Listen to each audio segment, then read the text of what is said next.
Hello. Hello. हाय हाय प्रिया, ma'am. कैसे हैं आप? हाँ बिल्कुल मैम, बढ़िया। जी, मैं आपको आवाज़ क्लियर आ रही है? यस यस प्रियम, एकदम ठीक आ रही है आवाज। पहले ओके, तो थैंक यू मैम। आपको बहुत थैंक बहुत यू। बधाई हो। Thank you ma'am. जी प्रियम, हम मेंस की स्ट्रेटेजी पे बात करेंगे, लेकिन मैं चाहती हूँ उससे पहले आप अपने बारे में कुछ बताएं। जैसे कि आपका फैमिली बैकग्राउंड हो सकता है, एजुकेशनल बैकग्राउंड या अटेम्प्ट्स, जो भी आप चाहें बता सकते हैं। जी जी। जी जी। मैम, मैंने इनिशियल एजुकेशन अपनी दिल्ली से ली थी 10th तक। जी। देन 11th-12th में गुड़गांव शिफ्ट हो गया था। Then I did my 12th from here. Okay. उसके बाद I did my political science honours from Hindu College Delhi University. Good. उसके बाद मैंने मैम लॉ कर ली थी from DU nice. Itself. And at that time in 2019 onwards, so जी। 2018 I graduated and 2019 से मैंने प्रिपरेशन स्टार्ट कर दी थी मैम। सो बढ़िया। अटेम्प्ट दिस, ये मेरा 6th था ma'am. Okay okay. And third interview था ma'am. Okay, third interview. Okay. जी। प्रियम, जब भी मेरी आपसे बात होती थी ना, तो मुझे लगता था कि आपका सिलेक्शन डेफिनेटली होगा। पर मैं ये जानना चाहती हूँ कि क्या मीन्स जब आप देखकर आए तो आपको भी ये सेम फीलिंग आ रही थी या डर लग रहा था कि होगा या नहीं होगा? नहीं मैम, कुछ नहीं पता होता। एज यू, आपको भी वो प्रिपरेशन का आइडिया है। So yes yes. उस टाइम पे भी बिल्कुल आइडिया नहीं होता मैम कि कैसा परफॉर्म किया है। मैं इनफैक्ट दैट टू वही बात है कि जिसमें थोड़ा कॉन्फिडेंट है उसमें मार्क्स नहीं आते, जिसमें लगता है कि ठीक ठीक गए उसमें मार्क्स आ जाते हैं। जी सो जी मेंस जी। मैम इतना सब्जेक्टिव है कि कुछ भी आइडिया नहीं होता। बस एक ओनली टिक पॉइंट ये होता है कि हाँ पेपर कंप्लीट हो गए, कि हाँ ये एक अपना टारगेट था वो कंप्लीट कर लिया, तो मींस हमने अपना पार्ट कर दिया पूरा बस अब। Yes, very good. प्रियम, जैसे जो भी कैंडिडेट्स होते हैं ना, जो मेंस लिख रहे होते हैं या यूपीएससी प्रिपरेशन कर रहे होते हैं, तो सबकी लाइफ में कुछ ना कुछ चुनौतियां हाँ। होती ही हैं, है ना? बट आपके चैलेंजेस जो हम्म। थे वो थोड़े से डिफरेंट थे। वहीं उसके उलट अगर हम्म। आपकी पर्सनैलिटी देखूं, मैं जब मैं आपसे बात करती थी तो वो एकदम सहज सरल जी। था। आप एकदम सरल व्यक्ति के रूप में मुझे हमेशा लगे। और यही रीजन था कि मतलब मैं सैकड़ों बच्चों को गाइड करती हूँ पर्सनली। लेकिन मैं जी मैम। दिल से चाहती थी कि अगर कुछ सिलेक्शन होने हैं तो उनमें आपका ज़रूर होना चाहिए। तो मैं ये जानना थैंक यू मैम। चाहती हूँ जी। कि जैसे आपने कैसे उन चैलेंजेस को मैनेज किया, है ना, लाइफ में? आप थोड़ा-सा अपना जो एक्सपीरियंस है वो डिटेल में शेयर हम्म। कीजिए प्लीज़। यस। जी मैम। मैम जैसे मेरा विजुअल इम्पेयरमेंट है, तो ये मेरी मैम प्रॉब्लम जो डिसीज थी ये स्कूल टाइम से स्टार्ट हो चुकी थी। सो बाय 9th मेरा विजन लॉस हो चुका था। तो देन ऑनवर्ड्स मैम जब चैलेंज था तो अब उसका सॉल्यूशन कुछ ना कुछ तो निकालना है वे फॉरवर्ड, वी कांट जी। Stuck with that. तो यस। उसके लिए यही था कि मैम मैं फिर कंप्यूटर्स पे और जितने भी स्क्रीन रीडर्स होते हैं फिर मैं उस पर शिफ्ट हो गया कम्प्लीटली। मैंने अपनी सारी एजुकेशन जी। डिजिटल मीन्स पे, मीन्स कोविड से पहले ही 10 साल पहले शिफ्ट कर चुका था। तो जी। मैं सारी फिर जितनी ई बुक्स होती है मैंने सारी पढ़ाई उससे करी। कॉलेज अपना सारा एग्जाम्स मैंने टाइप करके दिए। आपको भी हुँ। जैसे एज यू नो कि मैं जो टाइप प्रैक्टिस करके होती भी। थी वो मैं टाइप करके ही करता यस, था। यस, हाँ, यस, टाइप क्योंकि करके। दैट्स द वे कि मैं खुद प्रैक्टिस कर सकता हूँ। क्योंकि हर बार मैम, क्योंकि एक प्रिपरेशन में चैलेंज ये हमेशा रहता था स्क्राइब का, कि मैं स्क्राइब के साथ उतना उसे एंगेज नहीं कर सकता, because other person also has अपनी प्रायोरिटीज है उनकी, वो उतना टाइम बिल्कुल। निकाल पाए नहीं निकाल पाए, तो वो यस, एक यस। चैलेंज होता था। हुँ। तो इसलिए ये होता था कि मुझे अपनी प्रैक्टिस करनी है तो मैं वो टाइप करके कर सकता हूँ। एंड मैं उसमें सेल्फ सफिशिएंट था कि मेरी टाइपिंग स्पीड अच्छी है मैम, तो मैं वो जी। मैनेज कर लेता था कि मैं 3 आवर्स या 3.5 आवर्स में अपना टाइप करके पेपर खत्म कर लेता था। Yes, so yes. That way मैंने वो पूरी प्रैक्टिस करी। बस एक इशू मेरा प्रिपरेशन में थोड़ा सी सैट का हमेशा रहा, जिसकी जी। वजह से मेरे जब भी प्री अटके तो वो सी सैट में अटके, क्योंकि एप्टीट्यूड में आप ज्यादा रेज नहीं कर सकते अपने हुँ, लेवल को, हुँ, वहां पे हुँ। आप एक सही बार बात को है। आके स्टक हो जाते हैं। Yes, yes, yes. सो वहाँ एक मेरा इशू रहा, बट लकीली अब लास्ट 2 इयर्स में मेरा सी सेट मैनेज हो पा रहा था कॉम्प्रिहेंशन और, तो उससे मेरा सी सेट मैनेज कर पा रहा था। तो मैंने जब भी मेरा मेरा प्री निकला तो मैंने इंटरव्यू दिया था, मेंस मैंने निकल गए। हुँ। मार्किंग का थोड़ा रहा, बट हाँ मेंस मैंने निकल जाते थे, तो इसलिए प्री में मेरा सी सेट हमेशा इशू रहता था।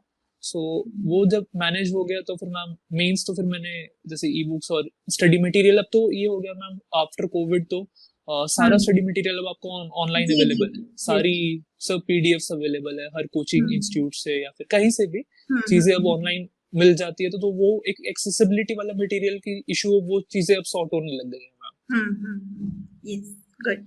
एंड जी मैम। प्रियम, अब एक थोड़ा-सा क्वेश्चन कि जैसे मेंस हाँ में मैम, मैंने प्लीज आपको प्लीज। गाइड किया, यस, हमने कई बार बात की थी, तो आप मुझे बताइए हम्म। कि मेरे गाइडेंस में ऐसी कौन-सी बातें थी जिन्होंने आपकी काफ़ी मदद की हो?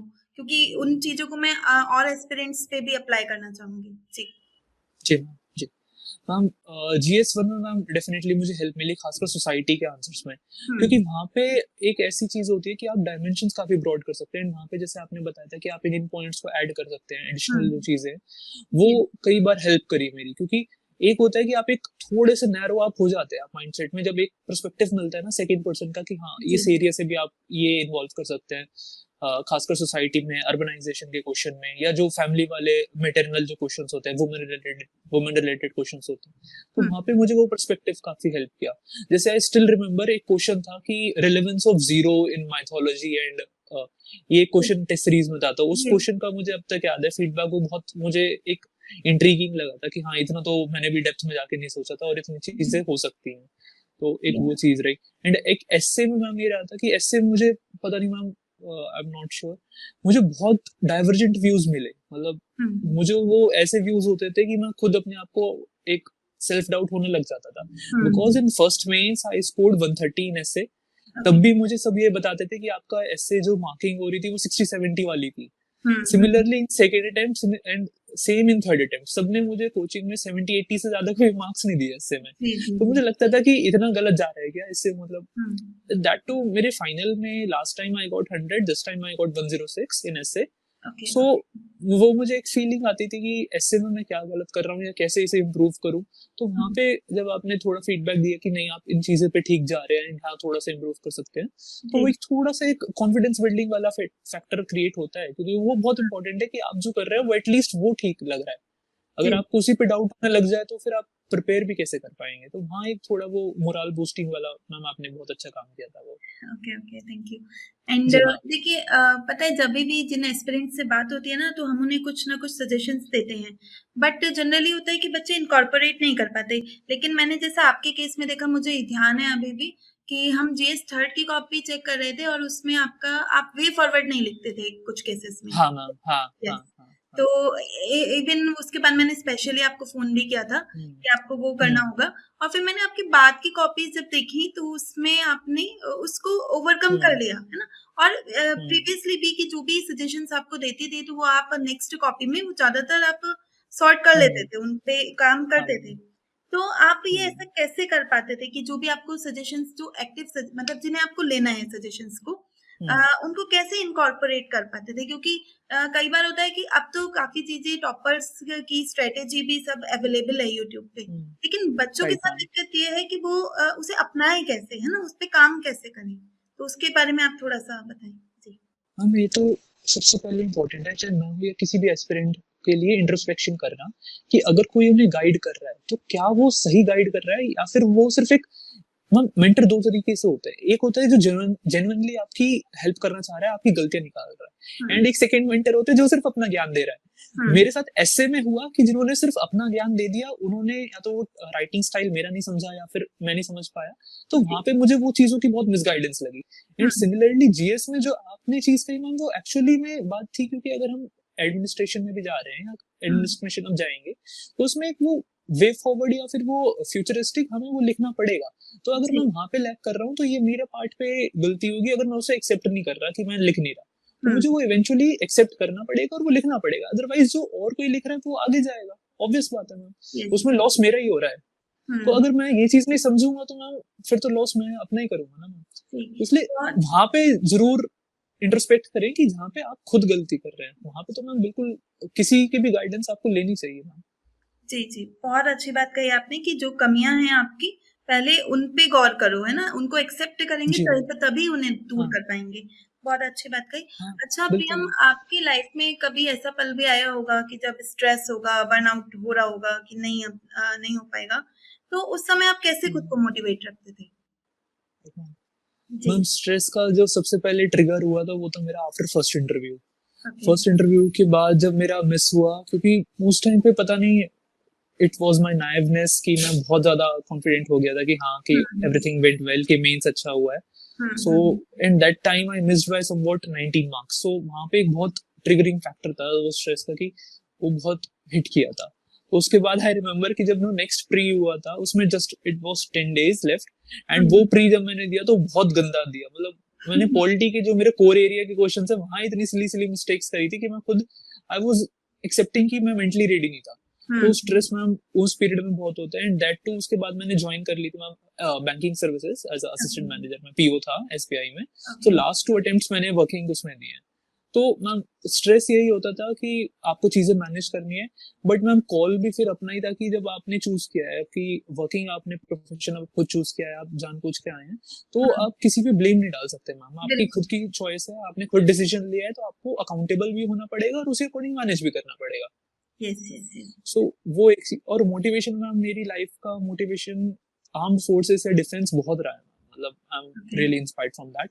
तो वो एक हमेशा मेरे लिए जब भी कुछ होता था, मैंने वहां से पॉडकास्ट या कभी भी किसी वेटरन के मैं हमेशा सुनता था, ताकि वो एक बहुत फ्यूल अप करता था कि आपको करना है या मरना, मींस ईदर दैट वे और दिस वे, आप छोड़ नहीं सकते। सो ये एक मेरी इंटेंशन क्लियर हो गई थी मैम कि या तो मैं अटेम्प्ट खत्म करूंगा या क्लियर करूंगा, उससे पहले नहीं छोड़ूंगा। जी। प्रियम, हम लास्ट की तरफ बढ़ते हैं। तो जो लोग तैयारी कर रहे हैं, तो अगर मैं आपसे पूछूं कि प्रीलिम्स में, मेंस में, इंटरव्यू में कोई एक बात जो बच्चे को एकदम फोकस्ड बात है ना, जो उन्हें ध्यान रखनी चाहिए, तो आप ऐसे कौन सी 3-4 बातें बताना चाहेंगे हर हर फेस के लिए, ना तीनों फेसेस के लिए आप कोई एक बात बता सकते हैं? जी मैम प्री के लिए स्पेसिफिकली मैं कहूंगा कि जीएस में हर किसी स्टूडेंट को अपना माइंड सेट बहुत काम रखना पड़ेगा, क्योंकि आजकल जो प्री आ रहा है उसमें माइंड सेट बहुत इंपॉर्टेंट है, और सी सेट की प्रैक्टिस मैम, उसका कोई ऑल्टरनेटिव नहीं है। तो सी सेट में प्रैक्टिस चाहिए और जीएस में माइंड सेट चाहिए। अगर आप काम है, कंपोज्ड है, आपके प्रॉब्लम सॉल्विंग स्किल्स ठीक है, तो आप सेल थ्रू हो जाएंगे चाहे कितने ही खराब क्वेश्चन आए। ये तो मैम प्री के लिए। मेंस के लिए इंपॉर्टेंट है कि आप अपने टारगेट रखें कि आपका सिलेबस पूरा कवर्ड हो, एंड आपके क्वेश्चंस इवेंचुअल आप पेपर में पूरे करके आए, क्योंकि अगर आप वहां पे लैग कर गए तो आप ऑलरेडी रेस में पीछे हो जाएंगे। तो वहां पे ये कि आप एक एवरेज आंसर भी लिखें, बट एक पूरा जरूर करें, ताकि एटलीस्ट आपको वो एक रिलेटिवली आप पीछे ना हो और एक रेस में बने रहे, क्योंकि वो सब्जेक्टिव सभी के लिए है, किसी को नहीं पता कि उसको कितने मार्क्स आने वाले हैं। बट ये है कि अगर क्वेश्चन छूट गया तो आपको ये जरूर पता है कि ये इतने मेरे मार्क्स कम हो गए। मेंस के लिए मैम ये स्पेसिफिक है, एंड इंटरव्यू के लिए मैम ये कि आप पर्सनालिटी पे अपने बिल्ड कीजिए, मींस आप अपनी जो कोर आपकी वैल्यूज है, आपका जो कोर कैरेक्टर है, उससे आप डाइवर्ज ना हो, वहां पे आप फेक ना करें बिल्कुल भी चीजों को, बिल्कुल आपको अगर नहीं आता ऑनेस्ट रहें, ताकि एटलीस्ट आप वो प्रेजेंट कर पाए जो आप हैं। जैसे इन दिस इंटरव्यू मेरे से एक स्ट्रेट क्वेश्चन पूछा था सर ने कि is Donald Trump a friend और फो, तो वहां पे ओवर स्मार्ट मत कीजिए कि आप नहीं he is our friend because he is helping us to develop the country and this and that. आप सिंपल बोलिए फो है क्योंकि उसकी पॉलिसी अगेंस्ट है इंडिया के। Yes, good. क्यों फालतू में ओवर स्मार्ट बन के मैम, वो बहुत सीनियर ब्यूरोक्रेट्स है, वो 1 सेकंड में आपके आंसर से जज कर सकते हैं कि आप कहाँ पे जेन्युइन है और कहाँ पे फेक कर रहे हैं। सो बस अपनी जो वैल्यूज है, चाहे आप जैसी भी हैं, बट बस प्रेजेंट आप उसको उसी ऑथेंटिकेट मैनर में करें, बस ये है मैम। जी प्रियम, बहुत अच्छा लगा आपसे बात करके, पहले भी अच्छा लगता था, आज भी काफी अच्छा लगा। ठीक है प्रियम, मिलते हैं कभी। Okay, bye. Okay ma'am, bye ma'am, thank you.